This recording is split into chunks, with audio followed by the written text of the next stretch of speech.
Hey, Topping Airlines Math Industry, and we are going to take a look at the faulty quadratics, the factor method.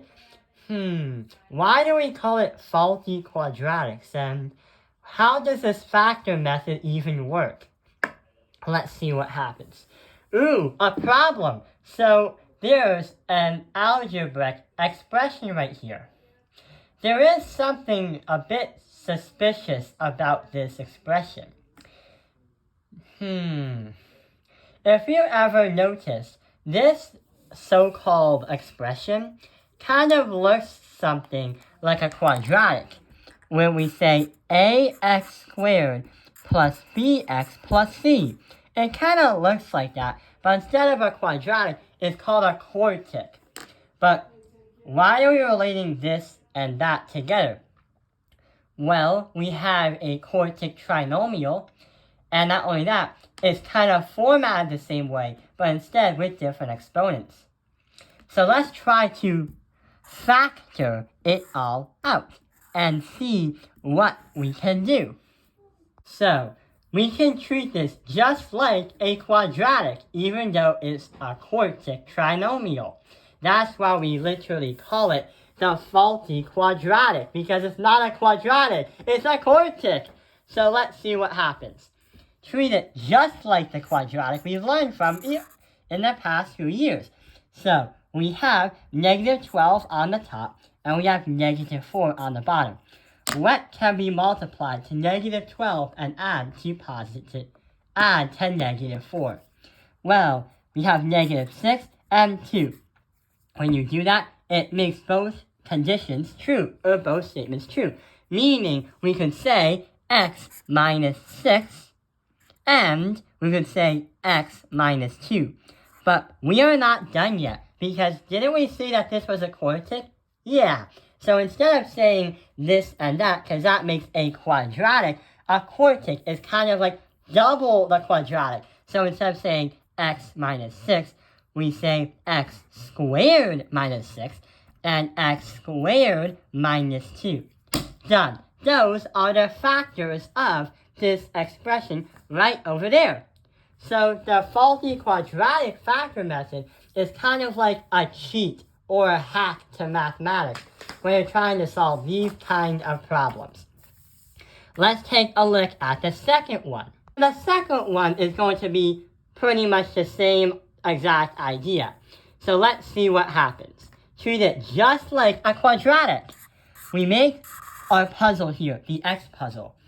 X marks the spot. Negative 16 and 6. What two numbers can multiply to negative 16 and add up to positive 6? We have 8 and negative 2, which creates true statements. So now let's start factoring. We have x plus 8, but also x minus 2. But we have x to the 6th power. What can we do? Well, x to the 6th power. Instead of using 2's, which are quartics, a 6th-degree polynomial could be x to the cube. So x to the cube or x to the 3rd power. But wait, even though we factored it out, we still can factor it even more. Yeah! So we have x, x, x. We have x, x, x. We have 8, 8, 8, but instead it's 2, 2, 2. But also, we can't really do something to the right one because you can't really cube the negative 2. So, let's see what happens. We have x and 2. Wait, this is just like the last problem we did in the last video. Yeah, the factor by the SOAP method. So, unexpectedly, we can now merge the two methods together. We are using the SOAP method and using the faulty quadratic method to simplify and definitely factor this out. Let's get started. We have an x and a 2. when you do that, you're going to have x and 2. But from the SOAP problem, or the SOAP method, it's going to be the same sign. So we have a positive, and this shall also be a positive. Let's take a look at the second one. The second one should be able to have a bigger spaced brackets. It's going to be the opposite, but what can we pull out of it? I say 2 and 2. 2 and 2 are going to be 4. We can say x and x. X and x is going to bring us to x squared. And last but not least, we have, in black, negative 2x. Because that is going to be the mixture of the variable and the constant. So let's do a check. So we have our same sign, check right there. We have an opposite, check, and we also have to have it always positive. We forgot to put the positive here, but I'll add it right here.